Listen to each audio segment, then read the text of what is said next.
Passive house. It's a passive house. Passive house. Passive house. Passive house best.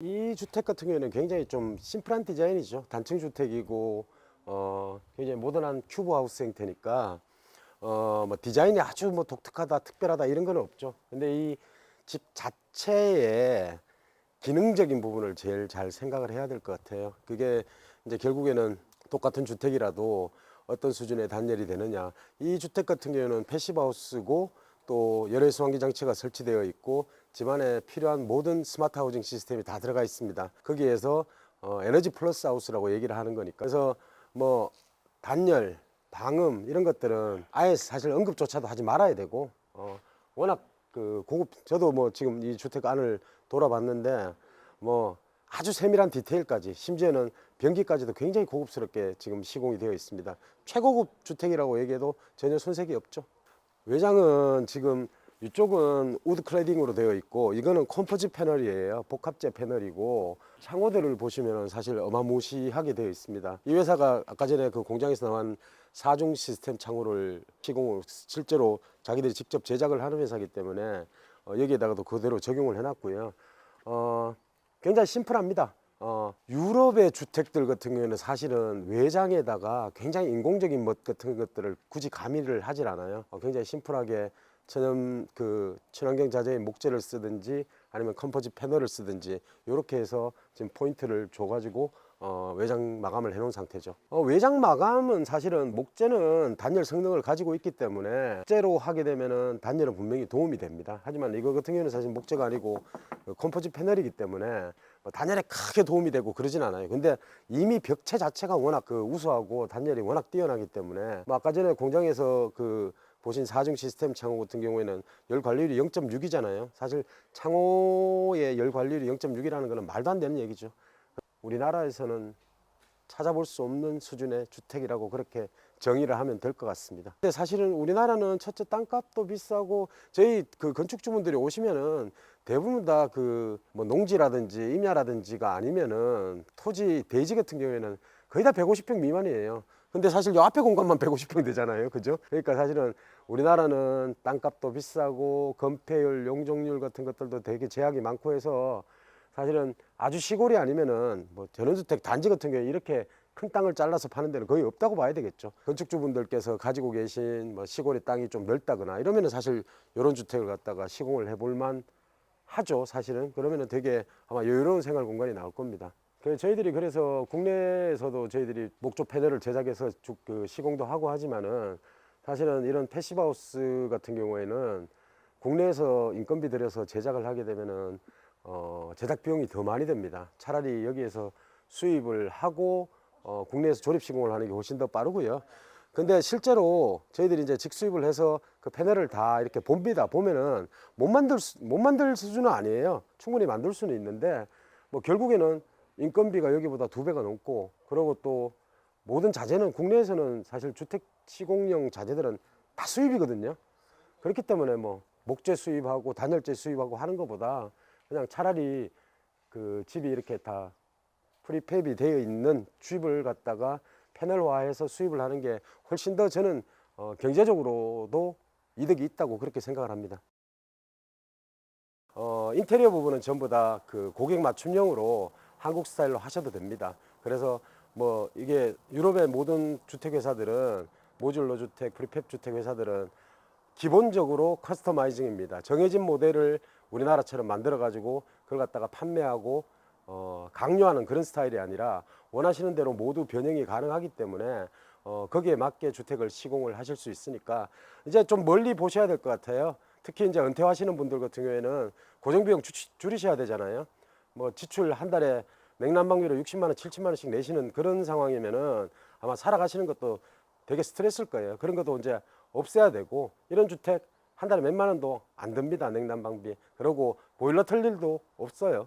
그리고 오히려 뭐 전기가 남아도는 그런 집이기 때문에 이런 주택을 시공하시는 게 장기적으로도 현명하고 지혜로운 투자가 아닐까 생각을 합니다. 제가 자부하는 것은 그래도 퀄리티 있는 주택을 가장 합리적인 비용에 시공을 한다고 자부를 할 수 있습니다. 유럽 역시 마찬가지고요. 그래서 그런 부분을 잘 감안하셔서 싸다고 좋은 주택 아니거든요. 그리고 뭐 별도 비용하고 이런 것들 잘 생각하셔서 주택 시공을 판단을 하셔야 됩니다. 그렇기 때문에 저희 주택백화점에 오시면은 이런 최고급 유럽식 주택부터 어느 정도 가성비를 갖춘 주택까지 다 시공이 가능하니까 언제든지 저희들한테 문의해 주시고, 하나만 해서 우리 게 최고고 다른 거는 다 나쁘다, 잘못됐다라고 얘기하는 그런 회사보다는 여러 가지 공법으로 다양한 건축 비용 컨셉으로 해서 주택을 시공할 수 있는 저희 주택백화점을 찾아주시면 감사드리겠습니다.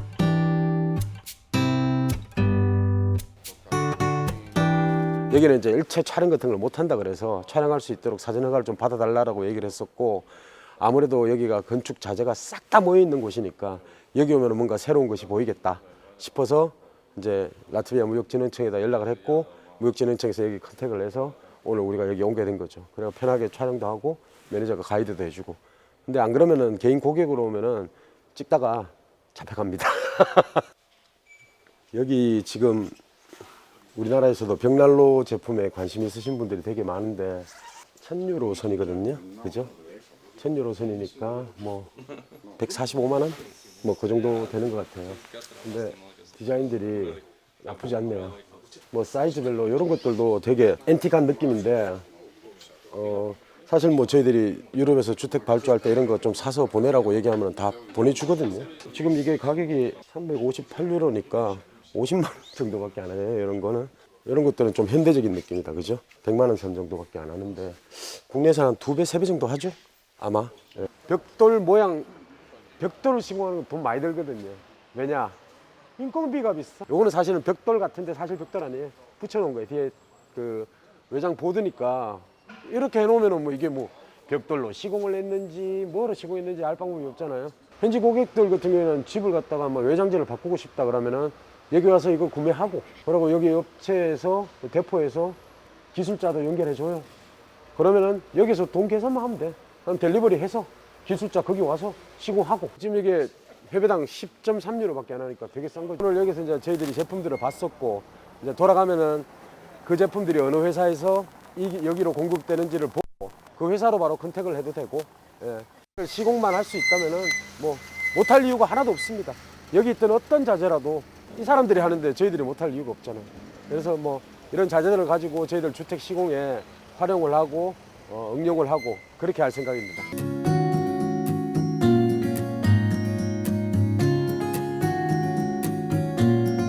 이 회사는 라트비아에서 가장 규모가 큰 회사 중에 한 군데라서 창호도 다 전부 다 자기들이 직접 제작을 합니다. 창호, 유럽에서는 최고 창호를 나무 프레임으로 된 창호를 제일 최고로 치거든요. 그러다 자기들이 다 직접 생산을 하고, 아까 여기 잠깐 보셨지만은 4종 시스템 창호를 생산을 합니다. 그래서 이제 보통 패시브하우스에 사용하죠. 그래서 뭐 사실은 단열뿐만 아니라 방음에도 최고 수준의 그런 창호입니다. Yeah, we make Frame. finger joint glue system. 이런 걸 핑거 조인트라고 얘기하는데, 이거를 이제 서로 끼우는 거죠. 이런 아치형 창호들이 국내에서는 엄청나게 비쌉니다. 예, 근데 여기에서는 사실은 뭐 그렇게 일반 창호하고 큰 차이는 없고. 그래서 사실 주택 같은 거 짓다가 밑에 그 1층에 있는 하중벽이 없으면은 장선이 길어져요. 그런 경우에 사실 보통 글루람 같은 걸 많이 쓰는데, 신기술을 개발을 해서, 그러니까 이제 오픈 스페이스 같은 거, 뭐 예를 들어서 뭐 스튜디오 형식으로 굉장히 크다든지 이런 경우에는 이렇게 보통 장선을 지르는데, 대들보를 지르는데 그걸 갖다가 자기들이 이제 특별히 기술을 개발해서 밑에 하중벽 없이 설치할 수 있는 그런 기술이라고 얘기를 하네요. Fix it and to sockets. 오케이. 우리나라는 사실은 뭐 전기 같은 거 우리나라 자체에서 해야 되기 때문에 저희 이제 구멍만 뚫어서 오죠. 아니면 우리가 와서 구멍을 뚫든지 해가지고, 뭐 이 회사는 주로 250 단열재 주택을 제일 많이 해요. 제일 많이 하고, 그리고 뭐 실제로 지어 보니까 공사하기도 되게 좋고 편리하고, 그리고 단열도 EBS 건축탐구 집에 250 단열재 집이 나와가지고 그 호들갑을 떨었으니 뭐 사실 좋은 수준이라고 봐야 되겠죠. 이 나라에서 사실 기본. Like unbreakables. 이게 지금 요거 한번 철물 한번 보시면은 지진이 많이 나는 지역에 가는 주택이에요. 그래서 이런 접합 철물들이 굉장히 강하게 박혀 있으면은 그 내진성이 훨씬 더 강화가 되거든요. 그래서 이제 이런 것들을 사용한다고 그렇게 얘기를 하네요. It's aluminum, anything. 이건 외장 마감재죠. 사실 뭐 타나목이 될 수도 있고 우드 클래딩이 될 수도 있고 다른 자재들을 얼마든지 쓸 수 있는 거고요. 그리고 이렇게 윈브레임이 있잖아요. 이게 결국에는 이제 뭐 그 수분이 주택으로 흡수하는 걸 갖다가 막아주는 거고, 그다음에 이제 여기에는 보통 OSB가 들어가도 되고 석고보드가 들어가도 되고, 이 벽체는 지금 250입니다. 단열재가. 그리고 내부에 하지 작업을 해놓고 여기 지금 50이 추가로 들어가 있죠. 그러면 결론은 이거 같은 경우에는 지금 단열재가 300이 되는 거죠. 그죠? 그리고 여기 만약에 바깥쪽에 나무가 만약에 그 우드 클래딩이 들어가게 되면은 22mm 정도 되니까 322가 되죠. 그러면 이거는 대한민국에서는 패시브하우스가 될 수 있을까요? 없을까요? 있죠, 당연히. 그죠? 대한민국에서 300이 넘는 단열을 하는 데가 제가 아는 곳은 딱 한 군데밖에 없거든요. 그 보시면 이 회사에서 직접 만드는 3중 시스템 창호거든요. 아까 전에 우리 4중 시스템 창호도 봤잖아요. 근데 아까 전에 이 회사 대표는 얘기하는 게 이제 열 손실이 창호에서 많이 생기니까 자기들은 여기서 최고의 창호를 만든다. 그래서 4중 시스템 창호까지 만들었다. 실제로 제가 뭐 여기 이 회사의 주택을 4채를 지어봤으니까 얼만큼 거기 사시는 분들이 단열에 대해서 얼마나 만족하시고 집의 퀄리티에 대해서 얼만큼 만족하시는지 제가 누구보다 잘 알죠. 예, 만약에 건축주분들이 단열에 대해서 불만족스럽고 뭐 이런 상황이면은 전화 와서 난리 나겠죠. 근데 아무 연락도 없고 아무 말씀도 없으세요. 그래서 그런 부분들이 되게 좋은 점이고, 너무 좋은 것만 얘기하면 안 되니까, 이런 자체 제작 창호 같은 경우에는 서로 이제 사용할 수 있는 부품들이 많이 없잖아요. 그래서 만약에 창호 같은 게 조금 더 조금 고장이 난다든지 이러면은 부품을 여기서 직접 받아야 되는 그런 단점은 있어요. 그런 경우는 딱 한 번 있었습니다. 이 정도면은 우리가 어제 봤던 패시브하우스보다는 벽체가 좀 얇잖아요. 근데 대한민국에서는 사실은 차고도 넘칩니다. 이 정도면 단열은. 그래서 이런 게 아마 한국형 패시브하우스로서 충분히 가치가 있지 않을까, 저는 그런 생각을 합니다. 예. 주택백화점도 거기서 상담을 하면 있습니다. 예. 볼 수 있죠. 벽체 샘플 이것도 저희들 사무실에 있는 거고. 사실 국내에서 얘기하는 경량 목 구조는 보통 2x6 구조목을 제일 많이 쓰니까, 자, 벽체 두께 이 정도 된다고 보시면 되겠죠. 그러니까 이제 차이가 그만큼 많이 납니다. 지금 뒤에 보시는 주택은 국내에서 시공을 하면 참 좋을 만한 사이즈의 소형주택, 타이니하우스 이렇게 생각하시면 되고, 올해 12월 달부터 시행될 농촌 체류형 쉼터에 딱 맞는 사이즈의 주택이에요. 반평 정도 오버가 되는데 뭐 그거는 사실 살짝 줄이는 거는 문제가 안 되니까. 근데 보시면 아시겠지만은 되게 평범해 보이지만은 이렇게 보면은 느낌이 있고 뭐 감성적으로도 굉장히 좋고 묵직한 느낌이 나는 그런 유럽식 주택입니다. 벽체 두께가 160이니까 우리나라에서는 이제 2x6로 시공하는 경량목 구조라고 하는데, 사실은 모델하우스이기 때문에 저 수준으로 지어놨지, 보통 일반적으로는 200에서 250 정도 두께의 벽체를 많이 씁니다. 그리고 고객분들이 원하면 280까지도, 그러니까 뭐 그거는 패시브하우스겠죠. 패시브하우스 수준으로도 이 주택 시공이 가능합니다. 그래서 농촌 체류형 쉼터를 지금 계획하시는 분들이 많은데 어떻게 지을까 고민하실 거예요. 사실은 제일 중요한 거는 지금 현재 유튜브나 뭐 인스타그램에 광고를 하는 것들을 보면은 제가 샌드위치 판넬을 요구를 한 건 아니고 다 샌드위치 판넬입니다. 그렇게 시공을 하고 나면은 제가 장담컨대 100% 후회하십니다. 내구성이라든지 이런 문제들 잘 고민하셔야 되고, 샌드위치 판넬이 목조 판넬보다 내구성이 떨어지고 단열이 떨어지는 거는 어쩔 수 없는 사실이에요. 그리고 뭐 샌드위치 판넬이야 사실 EPS가 들어가는데, 제대로 된 EPS는 단열 성능이 절대 떨어지지 않습니다. 집은 아무리 작아도 제대로 지어야 된다는 걸 갖다가 잊지 마셨으면 좋겠어요. 앞으로도 저희들은 최선의 노력을 다할 것입니다. 영상을 보신 분들 중에 저희 주택백화점 에서 지금 시공하고 있는 여러 주택들, 그리고 유럽의 주택들에 대해서 관심을 가지고 계신 분들은 언제든지 저희 주택백화점으로 연락을 해주시면 감사드리겠습니다. 고맙습니다.